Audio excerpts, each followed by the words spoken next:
और आज गुलाम नबी आज़ाद, ये सलमान भाई मैं आपके लिए सुना रहा हूँ, कांग्रेस पार्टी के नेता क्या कह रहे हैं हम लोग को लेकर, किस तरह से जस्टिफाई करने की कोशिश हो रही है कि 370 हटा दिए इसलिए ये सब हो रहा है, ये अंदरूनी लड़ाई है, किस तरह से जस्टिफिकेशन है, सुन लीजिए एक बार Ghulam Nabi Azad. When abrogation of Article 372 took place and when the state was divided into two, instead of having 144 hour curfew, more than 16,000 people were hauled up and put in jail. So that has worsened the things instead of improving the things worsen. Salman Nizami, cover fire जरूरी होता है आतंकवादियों को कि 370 हटा दिया इस वजह से 16,000 लोगों को जेल में डाल दिया, इसलिए उनकी भड़ास है, खुन्नस है, उन्होंने हथियार उठा लिया और भून दिया, ये अंदरूनी लड़ाई है, पाकिस्तानी आतंकियों का कोई लेना देना नहीं है।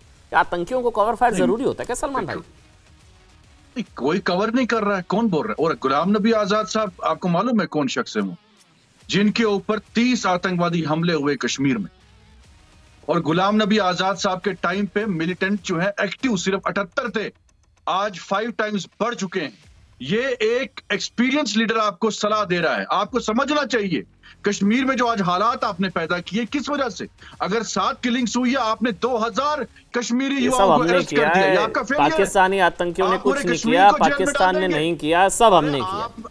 ये सब चुनावों के चक्कर में हो रहा है, सरकार कर रही है, अंदरूनी मसला है, आतंकियों को क्लीन चिट देते हैं आप लोग। युवाओं देखिए, आप लोग को इंटरप्ट नहीं करते, मेरे पीछे पड़ जाते हैं। लेकिन मैं सलमान आपसे सवाल ना पूछूं, आप चाहें तो मैं सवाल ना पूछूं आपसे, जैसा आप कहें। पूछे, मेरे को तो बोलने दीजिए ना, मैं सवाल पूछ लेता हूं फिर आप बोलिए। हाँ बोलिए। आतंकियों को क्लीन चिट देना है ना, मतलब मैं पाकिस्तानी आतंकवादी कोई नहीं है इसके पीछे, ये सब अंदरूनी लड़ाई है, चुनाव के चक्कर में 370 अंदरूनी लड़ाई है, आतंकवादी पाकिस्तानी आतंकवादी इसमें नहीं है, ठीक है, उनको क्लीन चिट है। तो इन्वॉल्व है, पाकिस्तान तो इन्वॉल्व है। मैं कह रहा हूं, क्या सलमान निजामी पाकिस्तान बिना बुलाए बिरयानी खाने गया था?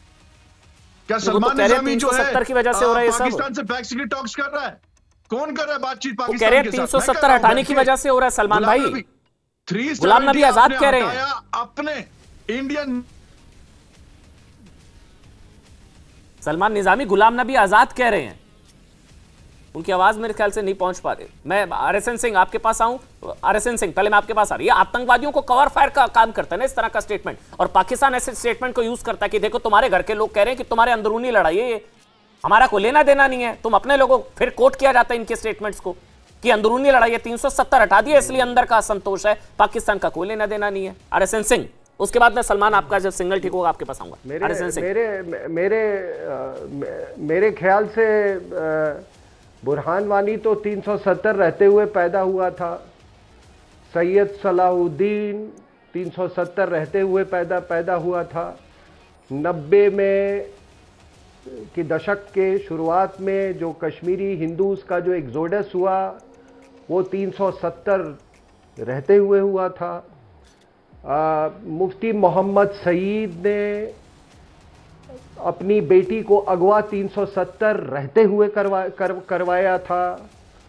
चेचेन्स, पठान्स, उज़्बेक्स, जो आप उनकी पूरी, और आपने टूरिस्ट इंडस्ट्री चला रखी थी, और उस टूरिस्ट इंडस्ट्री में सब कुछ शामिल था, बिरयानी ही नहीं शामिल था, और भी बहुत चीज़ें शामिल थी, सब कुछ था, शराब भी था, शबाब भी था, बिरयानी भी थी। वो 370 रहते हुए हुआ था।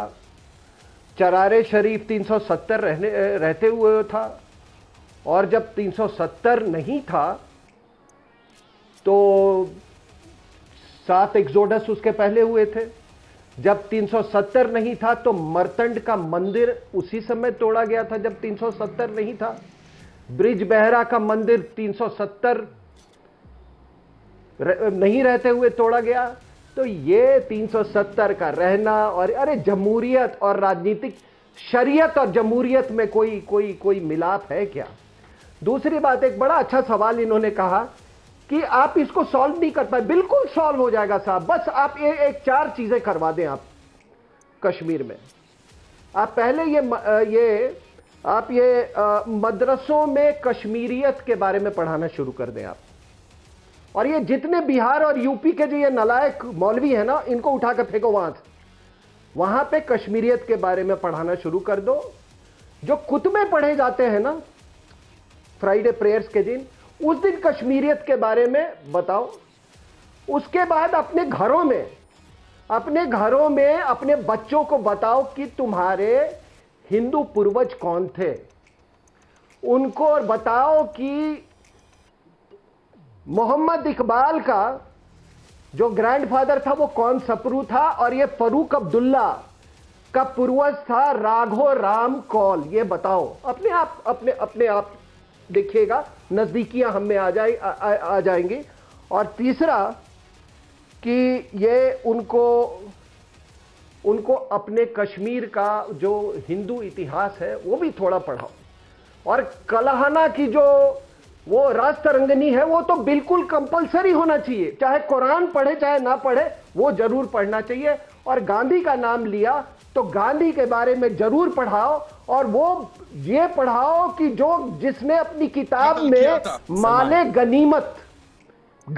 गनीमत जो था वो उसकी तुलना आप जरूर अपने मदरसों में गांधी जी से करो। मुझे ब्रेक लेना। सलमान निजामी आपका हो जाएगा। सलमान निजामी 30 सेकंड मुझे ब्रेक घर जाके फिर मैं ब्रेक के बाद आपसे शुरू करूंगा। सलमान निजामी हुए ना, अपने बच्चों को बताओ, बच्चों को बताओ कि तुम्हारे हिंदू पूर्वज कौन थे। कवर फायर आतंकियों को कश्मीरियत आ जाएगी। अरे ये पैतरे बहुत, देखिए अमन जी, ये पैतरे झूठ का पुलिंदा लेके आप लोग